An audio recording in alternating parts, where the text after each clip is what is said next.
morning. Welcome to this PhD defense of Mr. Raillard Cazanove.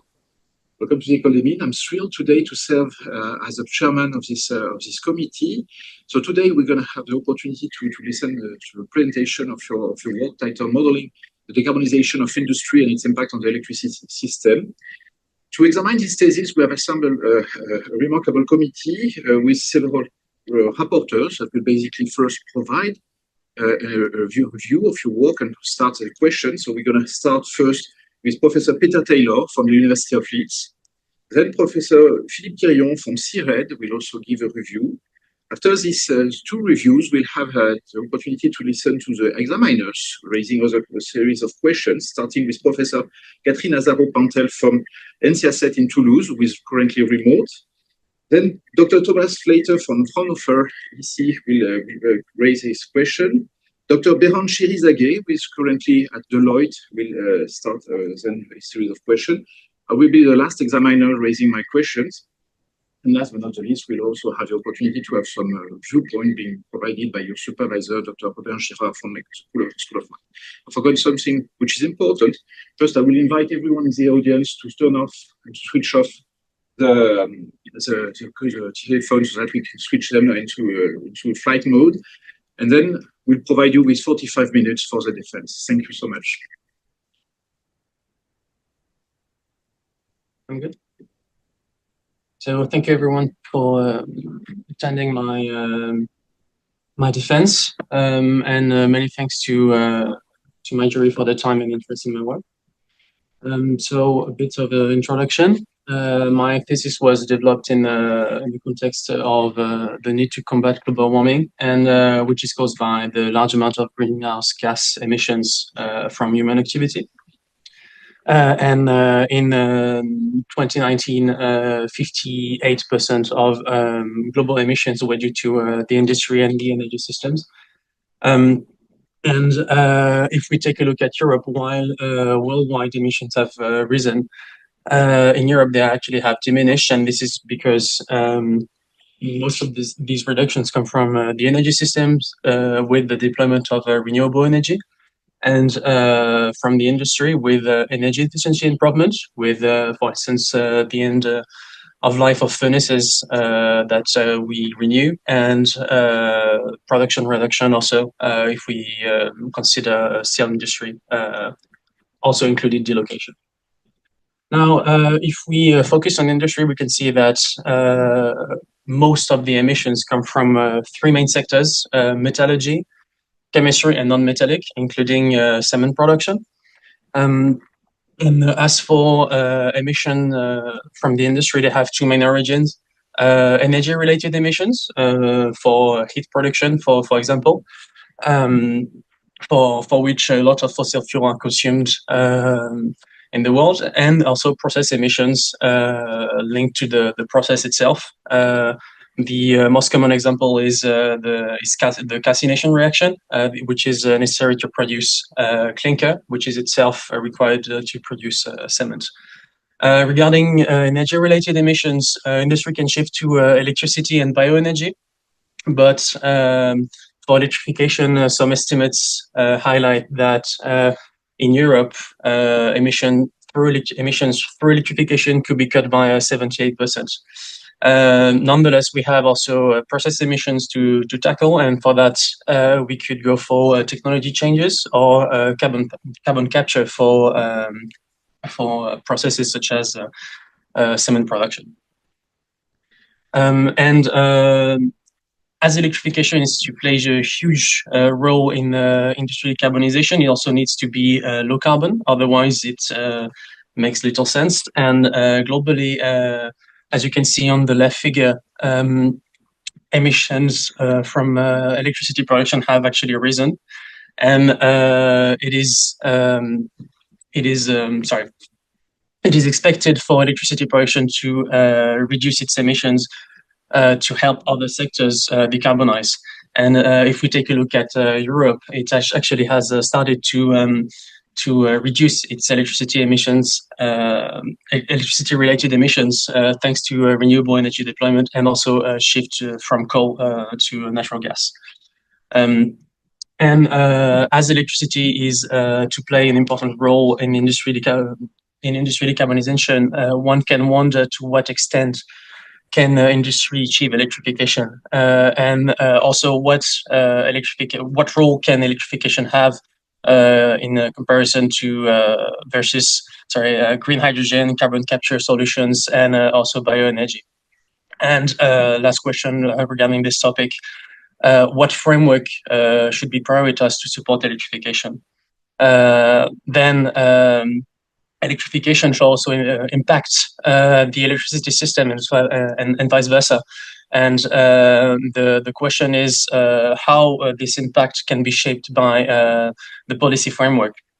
Now, there are some requirements to answer these questions, and regarding the role electrification can play against green hydrogen and other solutions, we need to take into account the interdependencies between industries, with, for a start, CO2 exchanges between sectors, potential CO2 exchanges, and also we need also to take into account shared resources such as bioenergy, because they are limited resources.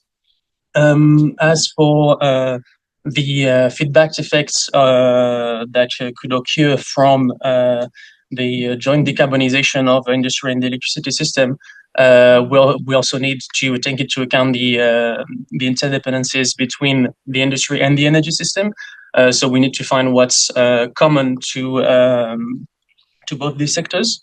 And at last, how this impact is shaped by policy framework. We need to have a modeling that allows us to vary the policy framework to see how everything is going to evolve with this.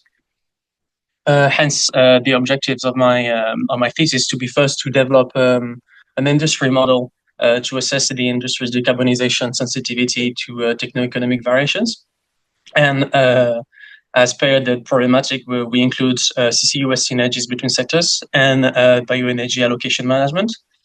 And then my second objective to integrate that industrial model with the European electricity and hydrogen system model to explore the synergies between both systems.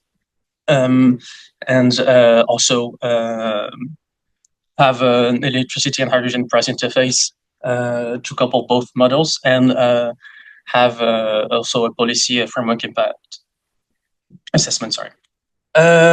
So from my objectives stem the content of my presentation.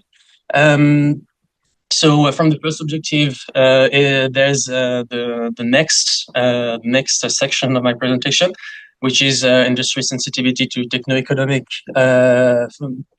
framework, in which I'm going to present my industry model, and then my second objective is related to my third section, in which I shall present the energy system model we have developed in our research center, and with which I'm going to see how that energy system model evolves within policy frameworks, with different policy frameworks.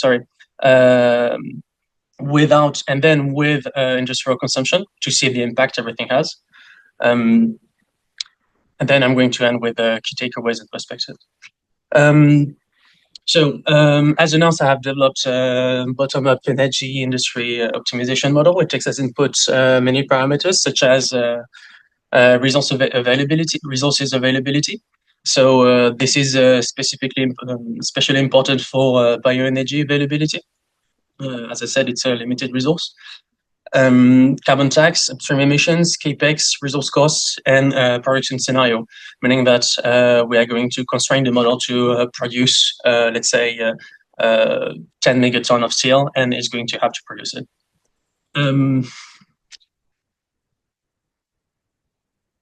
So the model is going to minimize the overall systems cost, and this overall systems cost includes resource consumption costs, annualized capex, opex, emission costs, related to carbon pricing and carbon capture and usage costs. Regarding that last cost, it is related to a specific module in the model about CCUS technology investment.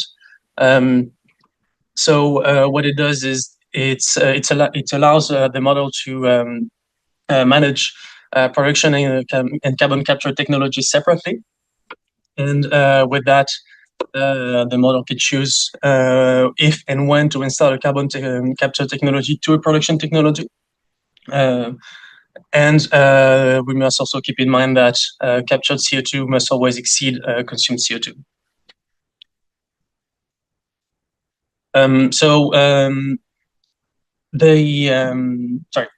So now the study framework for the model considered 6 countries, representing about 2/3 of industrial emissions in Europe, and it also includes the sectors that are the most emissive. And production scenario was applied production scenario was applied to the model, and so regarding cell production, it was assumed to remain relatively constant, but with raising recycling rates to 50%, with for countries with lower recycling rates initially. As for glass production, it was assumed to remain constant, while for olefin primary production, it was assumed to fall by 30%, with the assumption that plastics recycling so the secondary olefin pathway would increase in the future. As for cement production, it was assumed to, the cement mix was assumed to evolve in a way to in the future diminish clinker rates in the cement. And as I highlighted, the CCUS technology investment module 2 slides ago, we also included the production of some e-fuels as additional endpoint for carbon capture and usage. And the scenario we applied were derived from the literature, but in the end we have in 2050 production accounting for 40% and 9% of current fuel consumption, respectively for air and maritime transport.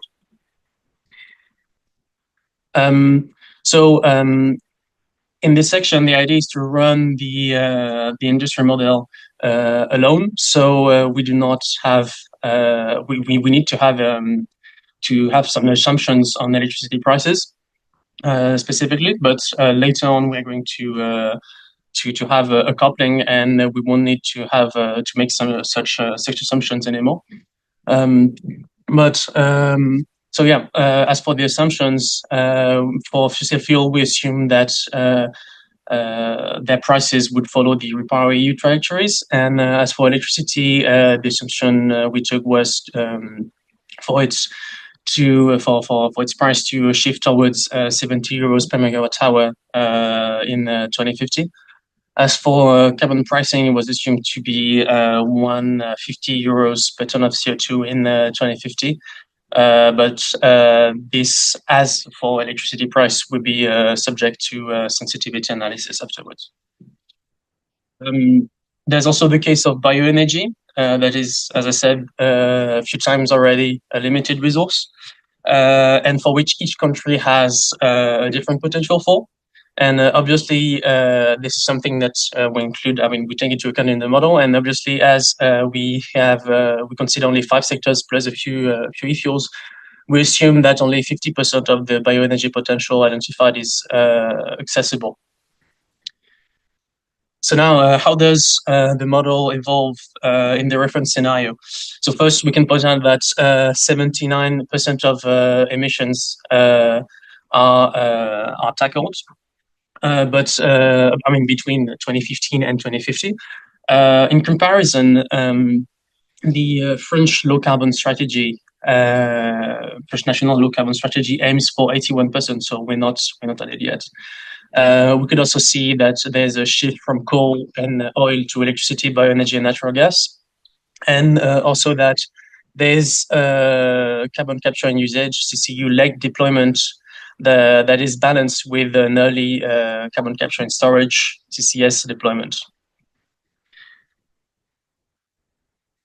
So, if we take a look at what happens in 2050 in terms of CO2 flows, we can see that e-fuels and chemicals are actually in competition for CO2 consumption, specifically for direct air capture and biogenic CO2. Sorry. Are in a so yeah, they're in competition, and the reason is quite simple. It's because e-fuels, they are all going to be burnt in the end, so they're going to end up in the atmosphere. While for chemicals, it was assumed that the secondary pathway would increase in the future, and thus recycling. And the assumption that we took from the sector scenarios, main scenario, is that they would be 65% recycling in 2050.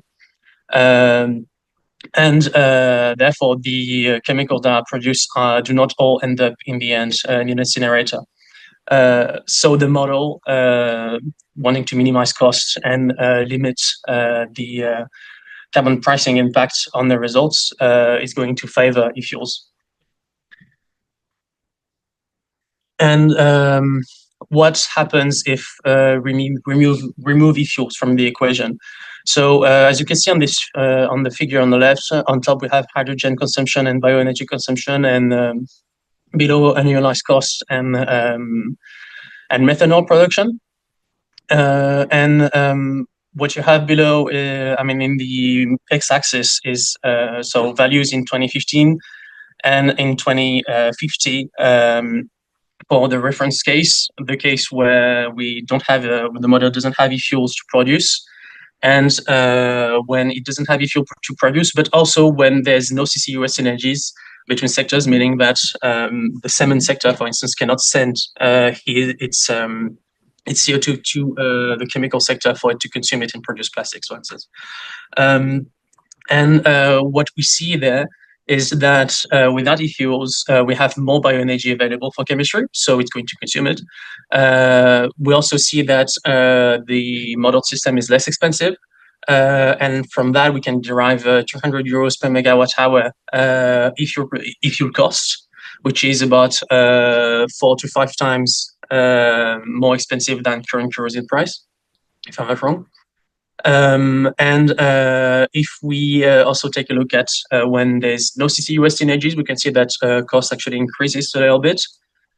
So there's some benefits to have CCUS synergies between countries.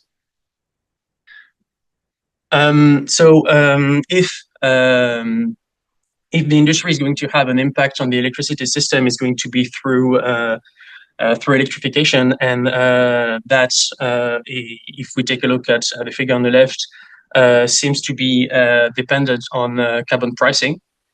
And what we can see here is from 75 euros per ton to 300 euros per ton, an electrification rate that rises from 47% to 63%. And what we can also see here is some sort of merit order in which the energies are going to be used to be shifted.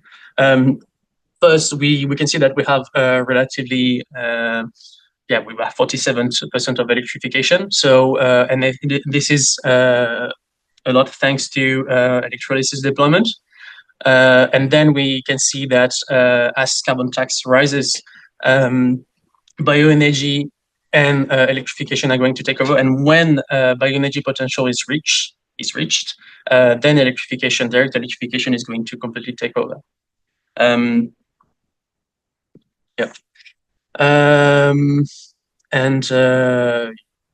Yes. So,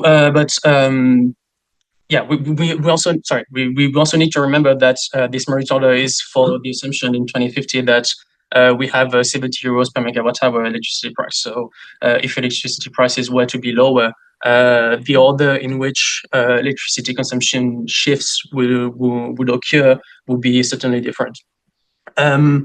And sorry, and sorry, although electrification is impacted by carbon pricing, it is less the case for electrolysis.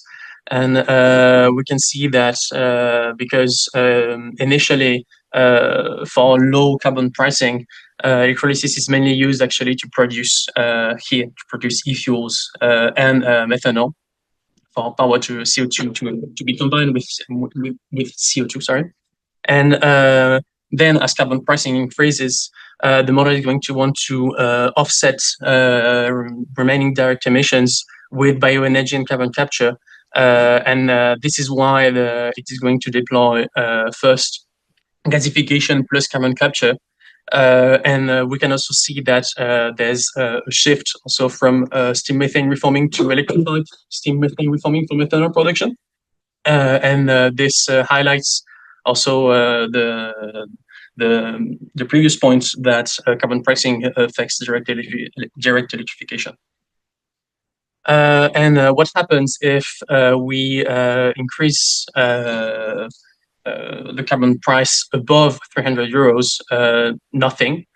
So the reason is because, I mean, this happens because at this point, direct emissions have reached zero. And but if we take a look at what happens before, we can see that electricity price has a substantial impact on the results and on emissions. And as for why there's no impact after 300 euros per ton, it's because the remaining fossil fuel consumption. So yeah, we still have fossil fuel consumption. But that fossil fuel consumption is offset with bioenergy and carbon capture. And so on this graph, you have captured emissions versus total emissions and electricity consumption versus fossil fuel. And each dot represents a different case for different carbon pricing and different electricity prices and bioenergy potential. The 0.5 potential ratio referring to the reference scenario, for which we have 50% of the bioenergy potential that is available, as stated before. As you can see on the graph, bioenergy consumption is associated with carbon capture, but also fossil fuel consumption and emission decrease. And the last point is that competitive electricity price also makes electricity consumption less sensitive to bioenergy potential increase. By that, I mean that if electricity prices are too high, bioenergy consumption is not going to replace only fossil fuel, but also going to reduce electricity consumption. And as you can see, like for instance, with the red dots in the lower right part of the graph. If you have a few things to remember from this section, is that CCUS and electrification are influenced by electricity prices, whether or not it has the model has to produce e-fuel, the bioenergy potential, and also carbon pricing, with the fact that electrification within the study framework evolves between 47% and 63%. As electricity price is also highly influential on results, until 300 euros carbon tax, we shall need to better model the electricity price. And doing so also include maybe the cost of balancing hydrogen supply and demand, because the time step in which the industry model operates is yearly, and it's maybe not perfect for hydrogen balancing. And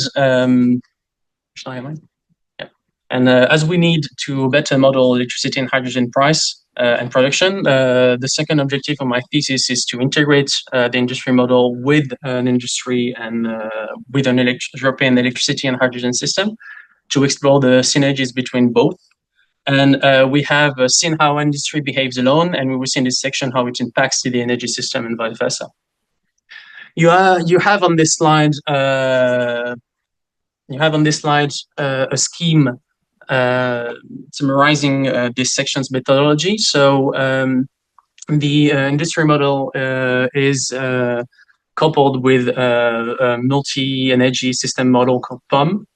And the way we did it is that we use electricity and hydrogen demand from INDOPT as input in POM, and then we take electricity prices and hydrogen prices from POM to be used as an input in INDOPT. And but to see the impact INDOPT has on POM on the energy system, we need to see what happens with POM alone first, and then see what happens when both models are coupled. And to do so, we need to, because we want to see how this evolves when we change the framework, we need to develop some scenarios. And for that, we developed policy scenarios and techno-economic scenarios. So regarding policy scenarios, they are derived from what we saw in the previous section. The fact that carbon price influences the results, but also its incapacity within the previous framework to force fossil phase out. So we have here three scenarios. The first one with 300 euros carbon price.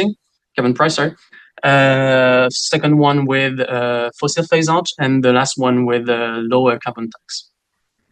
Then we couple these policy scenarios with the techno-economic scenarios.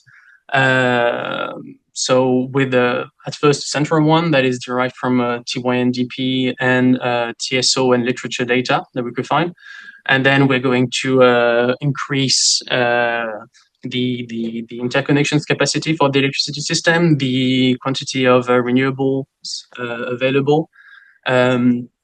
We're going to also in the ENR++. So ENR is the French acronym for renewable energy for non-French speakers. And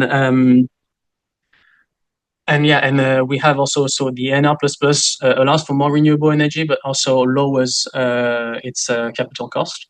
And we also have nuke plus scenarios, so in which we have lower cost of capital on nuclear energy, meaning that it's completely subsidized, and also we increase the quantity of nuclear energy that we can produce, that can be installed. But by that, it's only regarding Italy, Belgium, and the UK. So regarding the UK, it's the fact that the model is allowed to use the currently British nuclear fleet in long-term operation.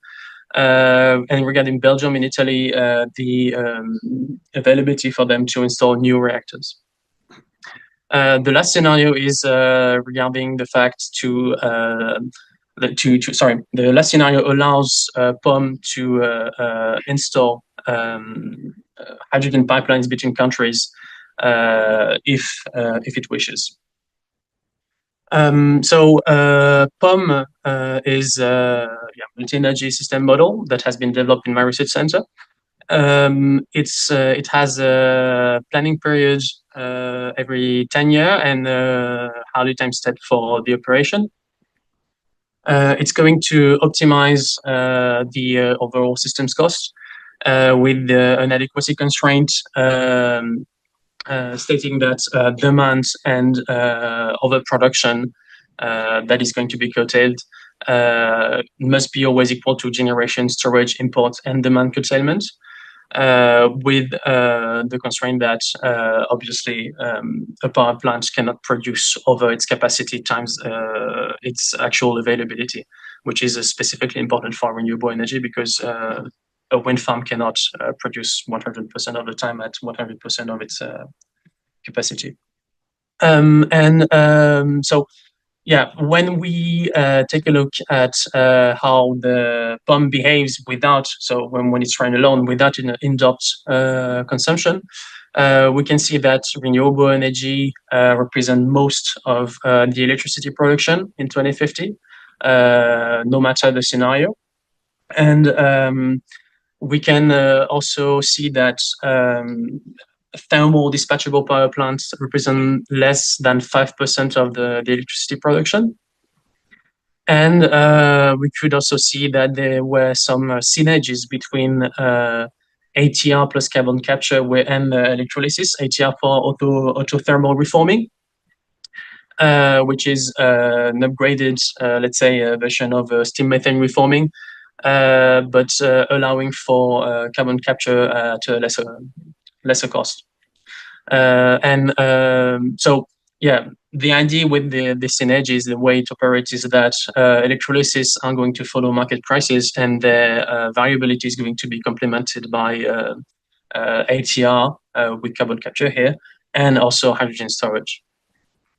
The results also show that countries with a bigger renewable energy potential tend to have lower prices in general. France being helped also by its nuclear fleet. So yeah, then the models have been coupled. So as we expect industry demand to have an impact on electricity and hydrogen prices, and vice versa, the models were coupled with were coupled to be run successively for multiple iterations with the stopping criteria, ensuring that the shared variables have converged. So here, the two criteria to be met are the fact that over two iterations, the average electricity system price difference needs to be inferior to 0.1 euro per megawatt hour. And for hydrogen, it's 0.001 euro per kilogram. And the second criteria is that the total demand summed over the planning horizon from in-depth between two iterations needs to be inferior to 1 terawatt hour times the number of considered regions. And usually after 4 or 5 iterations, the criteria are met.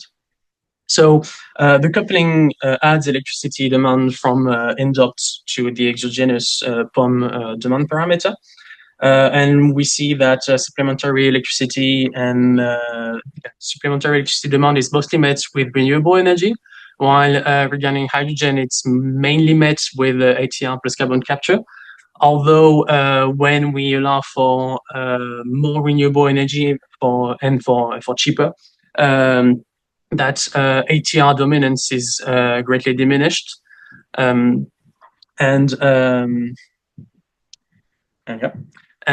These behaviors are explained also by the fact that additional electricity and hydrogen demand actually systematically increase the average prices, and that for hydrogen, but also electricity, as the cheapest solutions were already deployed before coupling. Hence, the interest in our model coupling that allows us to see that price increase from rising demand, but also to consider highly hydrogen demand and supply dynamics, allowing for hydrogen storage costs. And eventually, so as you can see on this graph, we have the partial central case, which corresponds to when actually in-depth is going to manage itself and the hydrogen production, and then on the right central when POM is managing that hydrogen production. And what we can see from then the hydrogen production that is dedicated to the industry, it's that we have less electrolysis in the system. It's not that interesting all at once, but what we could see is that every techno-economic scenario actually increase the electrolysis part in that share. So what I would like to highlight then is the scenario's impact on the different systems. On the electricity system, no matter the scenario, we have a renewable energy leadership. It dominates electricity production with more than 85% of the production all the time. And yeah, most of the changes that we could see could be on the shift in the no fossil scenario from natural gas dispatchable power plants to hydrogen turbines. Otherwise, the scenarios have a minimal impact on the average European electricity mix. And then if we take a look at the industry, we could see that policy scenarios drive electricity, drive energy use and technology mix, while the techno-economic scenarios don't have much of an impact. And this is explained by the fact that techno-economic scenarios have overall little impact on price, although we could see that more nuclear power and more renewable energy are actually going to drive prices down, but not enough to occur substantial changes within the industry. Then we have the hydrogen system. So it's impacted by both policy and techno-economic scenarios. What's interesting here is that between the low carbon tax and reference scenario, we have carbon pricing variation. And we can see that the electrolysis share in what's produced changes, it increases actually. This contrasts with what we had before when we were running in Duct alone, where we didn't see electrolysis share increase or move when carbon pricing were increased.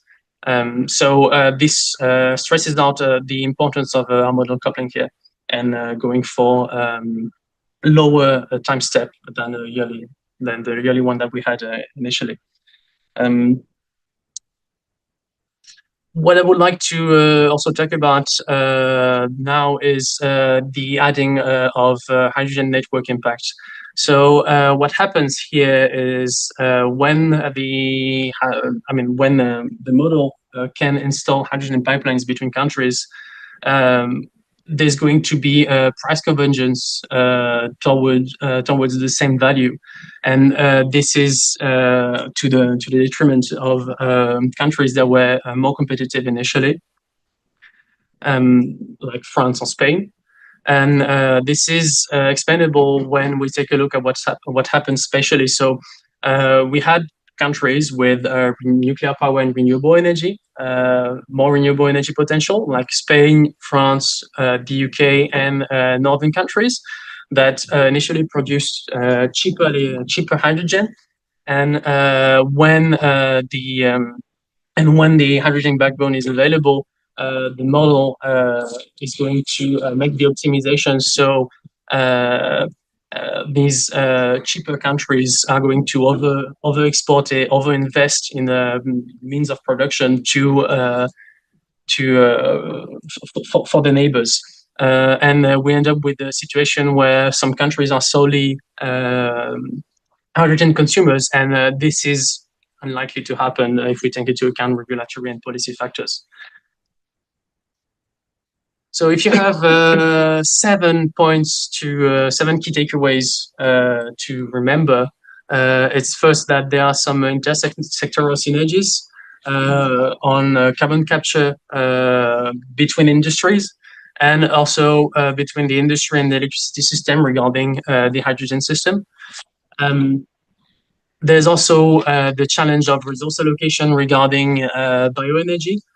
We saw that e-fuels tend to monopolize bioenergy, and still on e-fuels, they are rather expensive. So if we actually end up with 600 euros per ton of CO2 abatement costs, which is to contrast with our 300 euros per ton of CO2 carbon price threshold that we had for the industry.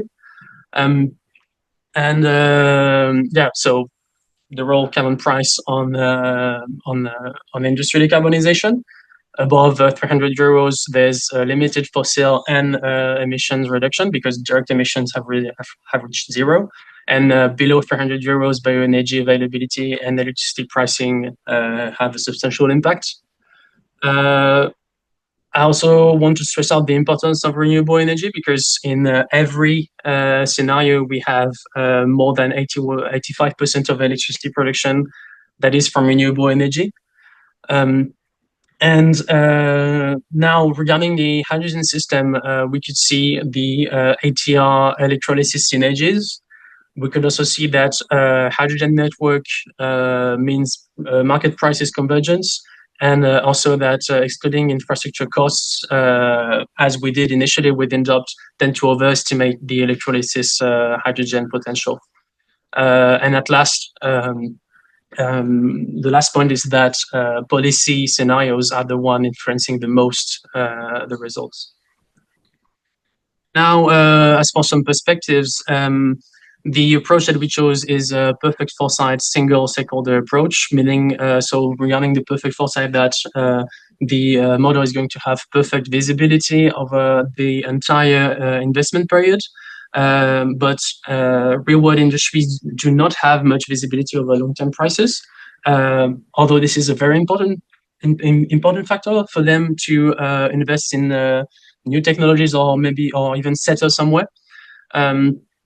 Regarding the single stakeholder approach, what it's going to do is look for a global optimum, which is not going to maybe benefit all of the stakeholders equally. So it would be interesting to find another way of modeling this and see how the system behaves when each of the stakeholders is looking for its own benefit. We also did not take into account the potential negative impact of decarbonizing of heavy industry and competitiveness, because eventually decarbonization costs more than doing nothing in terms of system pricing, obviously.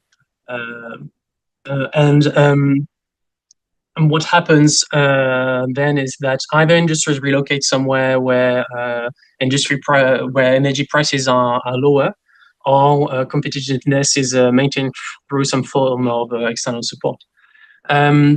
What I would like to point out next is the temporal consideration regarding the hydrogen grid that we have implemented. So we took the data from TYNDP, and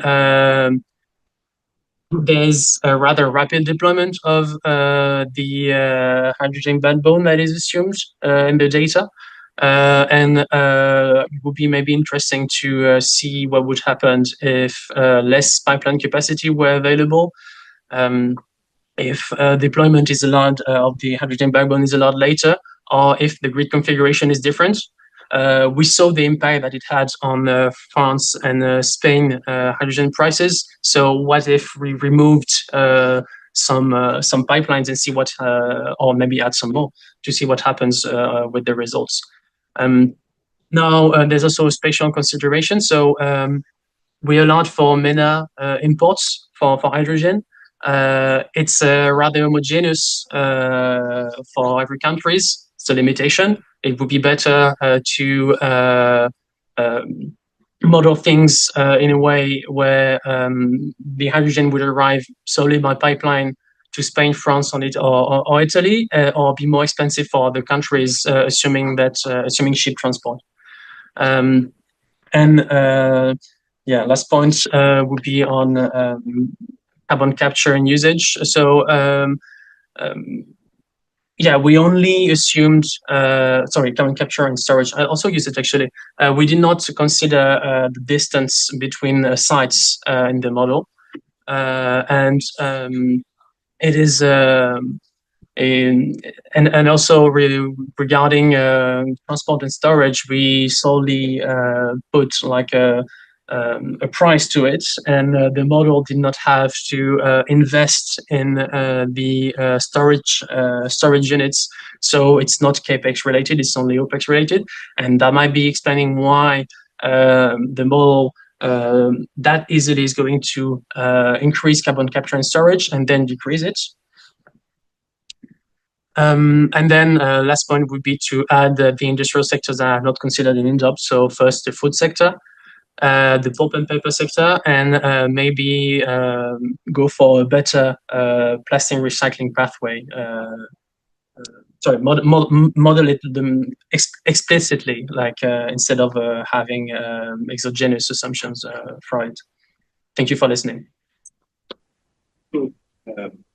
Ladies and gentlemen, following the deliberation of the jury, I'm really pleased and thrilled to announce our decisions. So we have unanimously decided to grant Mr. Quentin Raillard Cazanove with a PhD degree in energetic and génie des procédés, so in energy and process and chemical engineering. And we are, of course, will join with all my peers. We are thrilled and congratulate you for this remarkable achievement. Thank you very much.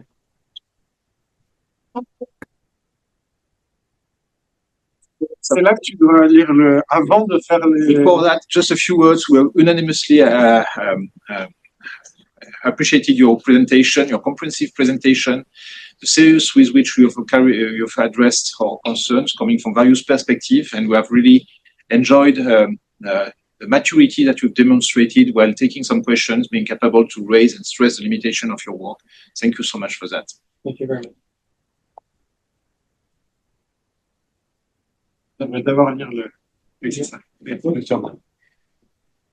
So need to take an oath. So in the presence of my peers, with the completion of my doctorate in energy and process engineering, in my quest for knowledge, I have carried out demanding research, demonstrated intellectual rigor, ethical reflection, and respect for the principles of research integrity.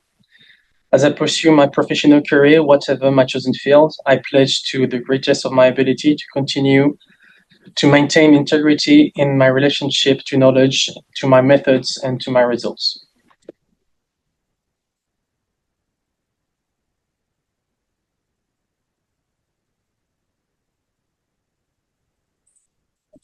Un discours. Kind of bit of God, so I haven't prepared any speech. So yes, I would like to thank a lot my family and my friends, because I mean, on a personal matter, it hasn't been very easy those last 3 years. Although I really enjoyed carrying out that PhD, which was kind of my compass. So also I would like to thank my PhD supervisor for his support. And yeah, thank you everyone, and thank you also to my colleagues who are not here. Yeah, I'm in south of France currently, but I know they have been following the defense, and yeah, I like spending time with them a lot. So thank you.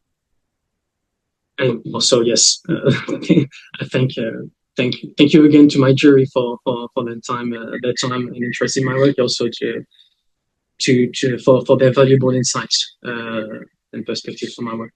Thank you very much.